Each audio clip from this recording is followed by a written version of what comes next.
천사의 아침 방문을 찾아오신 여러분을 환영합니다. 오늘도 아침 예배 말씀으로 믿음과 위로의 시간을 갖게 되길 바랍니다. 성도 여러분 안녕하십니까? 오늘도 아침 예배에 찾아오신 성도님들을 진심으로 환영합니다. 어떤 사람들이 주님을 따라갈 수 있을까요? 또 어떤 사람들이 이 땅을 나그네처럼 살아갈 수 있을까요? 오늘 말씀을 통해서 하나님께 전부를 드리는 신앙, 그것이 무엇인지 배우는 귀한 시간 되시길 간절히 바랍니다. 이제 기도하겠습니다. 하늘에 계신 아버지, 아침 예배를 드릴 수 있도록 인도해 주셔서 감사합니다. 말씀을 통해서 하늘을 더 깊이 묵상할 수 있도록 도와주시옵시고, 어떤 상황 속에서도 하나님께서 모든 것을 주관하고 계심을 믿음으로 전진할 수 있도록 인도하여 주시옵소서. 오늘도 권면해 주시는 목사님께 함께하여 주셔서 진리의 말씀이 있는 그대로 전달될 수 있도록 인도하여 주시옵소서. 예수님의 이름으로 기도드립니다. 아멘. 성도 여러분 안녕하십니까? 오늘 참 하나님의 은혜와 사랑이 우리 모두에게 충만하길 바랍니다.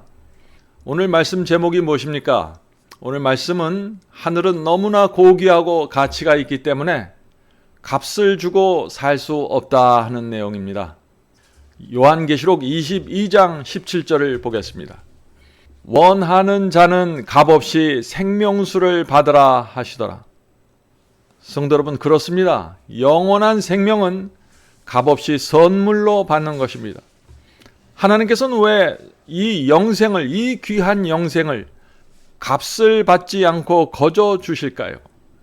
왜냐하면 값으로 매기기에는 너무나 큰 희생이 치루어졌기 때문입니다. 성도 여러분, 우리에게 하늘을 주기 위해서 하나님의 아들이 피를 흘리고 돌아가셨습니다. 십자가의 가치를 우리가 어떻게 값으로 매길 수 있겠습니까? 불가능한 것입니다. 에덴 동산 이후 6,000년 동안 온 하늘이 총동원되어서 저와 여러분을 구하기 위해서 사탄과 악령들과 치열한 전쟁을 하고 있습니다. 성도 여러분, 우리가 그 가치를 값으로 매길 수 있을까요? 매길 수 없는 것입니다. 그래서 구원은 거저 주시는 선물로 우리가 받게 되는 것입니다. 그 선물과 은혜 앞에서 우리가 어떻게 살아야 할까요? 성도 여러분, 구원은 선물입니다. 그러나 예수께서는 놀라운 말씀을 주셨습니다. 누가복음 14장 27절, 오늘 본문 성경절입니다. 누구든지 자기 십자가를 지고 나를 쫓지 않는 자는 능히 나의 제자가 되지 못하리라. 성도 여러분, 구원은 거저 주는 선물인데 왜 십자가를 져야만 주님을 따라갈 수 있을까요? 왜냐하면 하나님과 천사들만 이 세상에 있는 것이 아니기 때문이죠. 이 세상에는 사탄과 수많은 악령들이 우리가 주께서 주시는 말씀대로 따라가지 못하도록 방해하고 막고 있는 것입니다. 그러므로 손해의 십자가, 희생의 십자가를 지지 않으면 아무도 진리의 길을 따라갈 수 없게 이 세상을 그렇게 만들어 놓은 것입니다. 사탄과 악령들 때문에 십자가를 져야만 하는 것입니다. 성도 여러분, 주님을 이 세상 무엇보다도 소중히 여기는 마음이 있어야 하는 것입니다. 그래야만 주님을 따라갈 수 있다 하는 것이죠. 주님의 피와 은혜에 감사한 심령, 그 심령이 있어야 십자가를 지고 주님을 따를 수 있습니다. 자, 오늘 본문을 읽겠습니다. 능력과 재능이 있는 사람들 중 다수가 그리스도인의 길을 여행하기로 선택하지 않는다는 것은 명백한 사실이다. 대부분의 사람들이 넓은 길을 가고 있다는 것이죠. 그들의 재능과 능력은 위대한 창조주, 하늘과 땅의 주님께 바치기에는 너무나 귀중하단 말인가. 성도 여러분, 온 하늘이 우리를 위해서 무엇을 희생했는지 모르면 십자가를 질 수 없습니다. 진리를 위해서 희생하는 길을 걸어갈 수가 없는 것입니다. 하나님의 사랑과 희생과 온 하늘이 무엇을 했는지 모르면 우리는 우리 앞에 있는 적은 희생도 감당하지 않게 되는 것입니다. 사탄은 우리가 진리를 이해하고 깨닫고 믿는 것을 막을 수 없습니다. 우리가 성경을 공부하는 것을 사탄은 막을 수 없습니다. 그런데 사탄이 할 수 있는 것이 있는데 그것이 무엇일까요? 그것은 세 가지입니다. 이 세 가지를 통해서 우리가 주님을 따르는 길을 막고 있는 것입니다.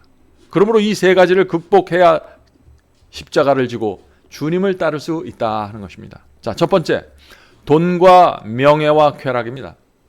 사탄은 진리대로 살고자 하는 우리의 마음을 흔들어 놓기 위해서 돈과 명예와 쾌락으로 유혹합니다. 그래서 돈을 사랑하는 사람들, 명예와 쾌락을 쫓아다니는 사람들은 진리를 붙잡고 끝까지 갈 수 없게 되는 것입니다. 자, 두 번째는 희생과 손해입니다. 사탄은 희생과 손해를 우리가 보아야만 진리대로 살 수 있게 이 세상을 그렇게 만들어 놓았습니다. 그래서 말씀대로 순종하려고 하면 가족이 반대하는 일이 생기고 직장에 문제가 생기고 장사의 손해를 보아야 하는 상황이 생길 수 있는 것입니다. 성도 여러분, 희생과 손해를 감수해야만, 반대를 감수해야만, 전진하는 그 믿음이 있어야만 순종의 길을 갈 수 있는 것입니다. 예수님을 따라갈 수 있다는 것입니다. 자, 세 번째, 군중 심리입니다. 사탄은 군중 심리를 이용해서 말씀대로 살려고 하는 성도들을 압박합니다. 이 진리를 모르는 사람들을 이용해서 이 사탄이 우리를 외롭게 만들고 고립시킵니다. 핍박하고 반대를 받게 만듭니다. 성도 여러분, 군중의 압력과 충돌하면서 밀고 나가는 신앙이 없으면 말씀대로 살 수 없습니다. 두려워서 뒤로 돌아가게 되는 것입니다. 순종의 길을 걸어갈 수 없다 하는 것입니다. 자, 본문 계속 읽겠습니다. 그리스도께서 십자가에서 내려와 그들이 바라던 그런 방식으로 나타나신다면 많은 사람이 그분의 추종자가 될 것이다. 그분께서 부와 쾌락을 가지고 오신다면 많은 사람이 그분을 기쁜 마음으로 영접하고 서둘러 모든 사람의 주로서 면류관을 씌워 드릴 것이다. 그분이 굴욕과 고통을 제쳐놓으시고 누구든지 나를 따라오려거든 자기를 기쁘게 하고 세상을 즐겨라. 그러면 그는 내 제자가 되리라고 외치기만 하신다면 수많은 무리가 그분을 믿을 것이다. 그러나 복된 예수님은 다름 아닌 온유하고 겸손한 십자가에 못 박히신 분으로 우리에게 다가오실 것이다. 우리가 내세에서 면류관을 받기 원한다면 우리는 이곳에서, 이 땅에서 그분의 자기 부정과 고통에 참여해야 한다. 성도 여러분, 이 말씀은 정말 우리가 날마다 생각해 보아야 할 말씀입니다. 그리스도께서는 태어나실 때부터 죽는 순간까지 사람들의 기대를 만족시키지 않았습니다. 사람들의 기대를 좌절시켰습니다. 예수께서 예루살렘 대제사장의 가문에서 태어나셨으면 사람들은 예수님을 환영했을 것입니다. 크게 반겼을 것입니다. 그러나 예수께서는 가난한 마리아를 통해서 마국간에서 태어나셨습니다. 이 세상이 도무지 인정해 줄 수 없는 그런 모습으로 이 세상에 오신 것입니다. 그래서 겸손하고 성령의 인도하심을 받는 사람이 아니면 아무도 주님을 알아볼 수 없게 이 세상에 오신 것입니다. 성도 여러분, 예수께서 그 당시 바리새인들의 가르침에 어느 정도 맞추어 주었으면, 그런 식으로 설교를 했으면 예수님은 크게 환영받았을 것입니다. 예수께서 그 당시 유대 교단을 인정해 주고 지지해 주었으면 그 당시 예루살렘은 크게 예수님을 반겼겠죠. 예수께서 내 자신을 부인하고 십자가를 지지 않으면 나를 따라올 수 없다고 하지 않았으면 그 당시 사람들은 좋아했을 것입니다. 그러나 예수께서 그렇게 하지 않으셨습니다. 왜 그러셨을까요? 예수님의 목적은 처음부터 끝까지 오직 하나였습니다. 그것은 사람들을 죄와 욕심과 이기심과 교만과 세속에서 구원하는 것이었습니다. 그래서 좁은 길로 가라고 하셨고 하나님의 뜻대로 행하지 않으면 천국 갈 수 없다고 말씀하셨고 사람들의 세속적인 기대를 철저하게 무너뜨린 것입니다. 이 세상에 대한 아무런 소망도 갖지 말라고 호소하신 것입니다. 성도 여러분, 예수님을 따라간다는 것이 무엇일까요? 오늘 아침에 깊이 생각해 보시길 바랍니다. 자, 계속 본문 읽겠습니다. 하나님의 말씀은 좁은 길을 넓게 만들지 않았다. 예수께서는 좁은 길을 가라고 하셨는데 이 성경 말씀을 넓은 길로 해석하고 받아들이면 큰일 난다는 것입니다. 경건의 모양만을 쓰고 십자가를 지거나 환난을 당하지 않는 길을 발견했다면 그들은 우리 구주께서 걷지 않는 길을 가는 것이다. 그리스도께서 우리 앞에서 제시하신 것과는 다른 모본을 따라가는 것이다. 이 말씀이 무슨 뜻입니까? 우리가 신앙하면서 십자가 지지 않고 고난을 피해서 신앙한다면, 그런 식으로 해서 구원을 받으려고 한다면 그것은 주님을 따르는 것이 아니라는 것입니다. 계속해서 읽겠습니다. 우리에게 성결과 하늘을 주기 위하여 예수께서 하늘에 더 없는 영광과 행복을 떠나셔서 가난과 깊은 고난의 생애를 견디시고 잔인하고 수치스러운 죽음을 당하신 것이 충분하지 않다는 말입니다. 예수님의 그토록 위대한 자기 낮춤과 사랑의 대상이 되기에 무가치한 우리가 이 세상에서 구속주가 받으신 것보다 더 나은 대접을 받으려고 하는 것이 있을 수 있는 일인가? 얼마나 간절한 호소입니까? 성도 여러분, 예수께서는 충분히 고난 당하셨습니다. 평생 가난에 시달리면서 살았습니다. 바리새인과 율법사들에게 충분히 업신여김 당하고 무시당했습니다. 아무도 그를 인정하지 않았습니다.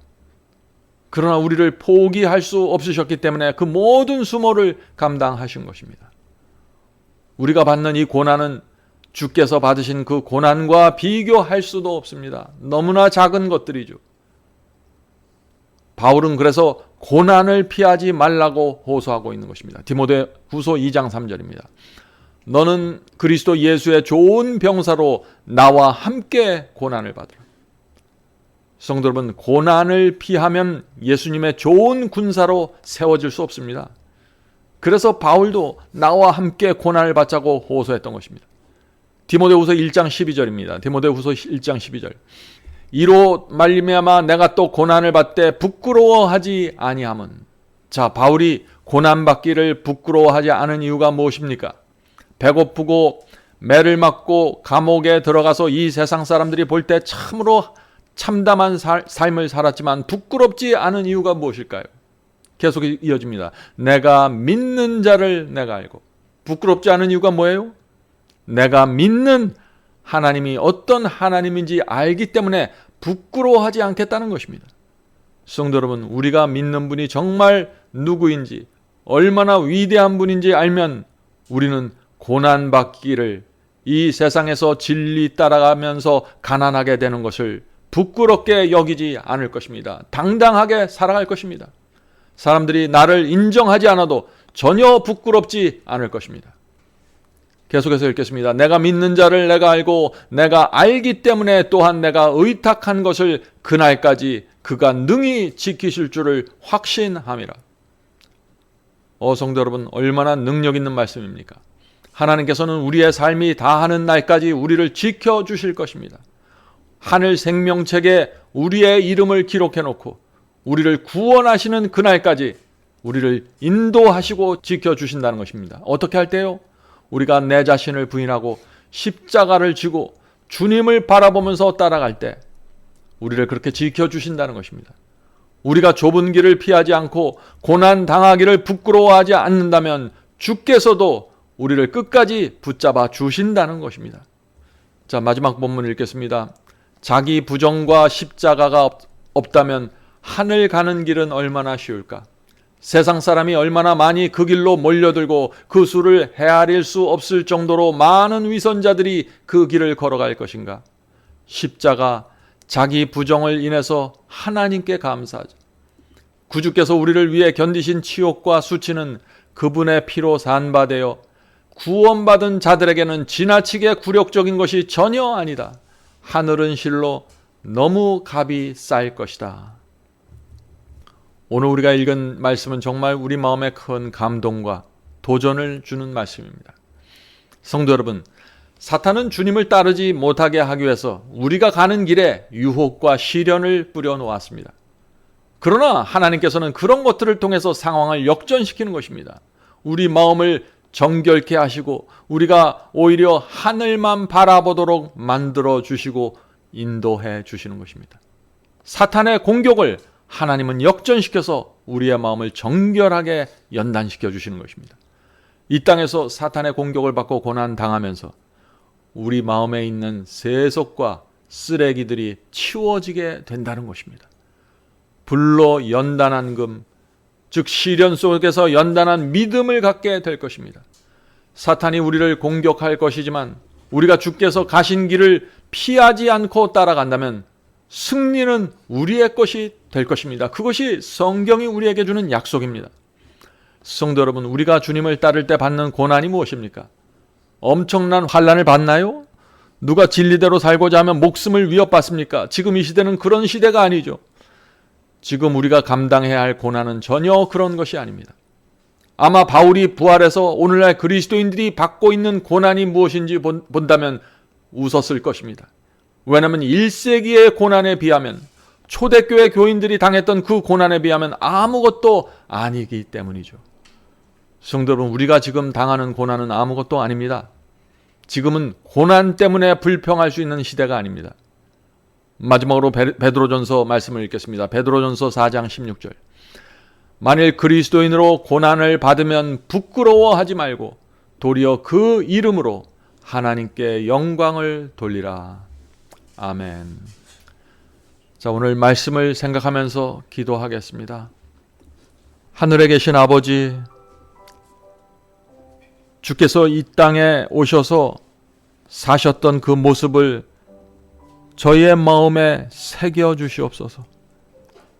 어떻게 사셨고, 어떻게 반대하는 사람들을 대했고, 어떻게 진리를 지키셨고, 어떻게 기도하셨고, 어떻게 하나님의 뜻을 이 땅에 세우셨는지 우리가 그 모습을 기억하면서 주님을 따를 수 있도록 도와주시옵소서. 날마다 나를 부인하고 십자가를 지는 경험이 무엇인지 알 수 있도록 도와주시옵소서. 하늘에 계신 아버지, 우리는 단지 죄를 안 지으려고 노력하는 사람들이 아닙니다. 우리는 단지 유혹을 물리치는 데서 끝나는 사람들이 될 수 없습니다. 하늘에 계신 아버지, 저희는 이 땅에서 하나님의 성품과 그리스도의 향기를 품어내기를 원합니다. 성령께서 날마다 저희 마음에 역사하셔서 이 세상에서 찾을 수 없는 아름다운 정서와 품성과 향기가 나올 수 있도록 역사해 주시옵소서. 하늘에 계신 아버지, 저희 속에 이기심이 있습니까? 교만을 품고 있습니까? 이 시간에 다 내려놓고 하나님께 갈 수 있도록 도와주시옵소서.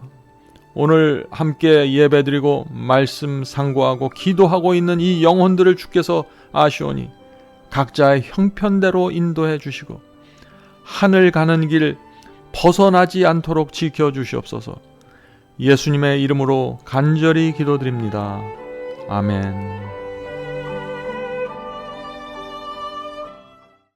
성도 여러분, 마지막 사명에서는 아침 예배 채널을 유튜브에서 별도로 운영하고 있습니다. 아침 예배 채널에서는 매일 새벽 4시에 예배 영상이 올려지고 있으며 특별히 아침 9시에 생방송 예배가 진행됩니다. 아침 9시 생방송 예배가 아침 예배 채널의 독특한 특징입니다. 원하시는 분들은 유튜브에서 아침 예배 채널을 별도로 구독 신청하여 주시면 저희와 함께 생방송으로 아침마다 예배 드릴 수 있습니다. 매일 아침마다 하나님의 말씀으로 저희 모두가 주 앞에 나와 예배 드리는 신앙으로 함께 나가게 되길 간절히 바랍니다. 감사합니다.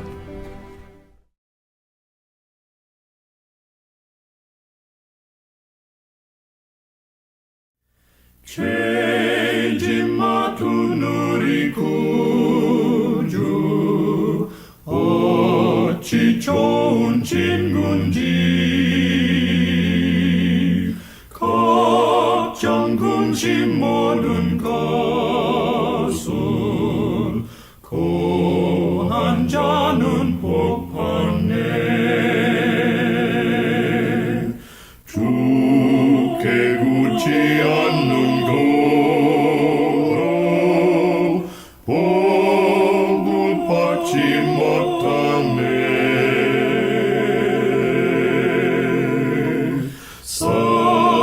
사람들이 어찌하여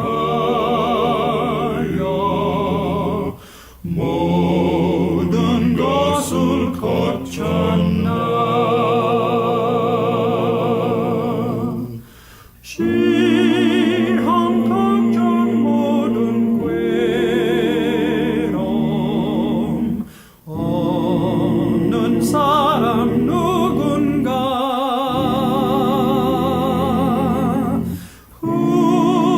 부질없이 낙심 말고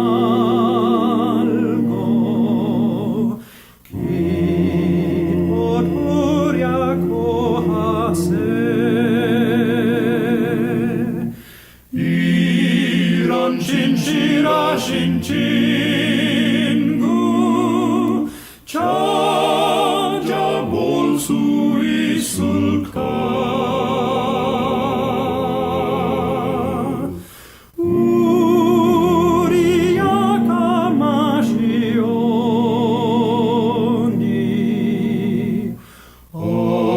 어찌하니 고할까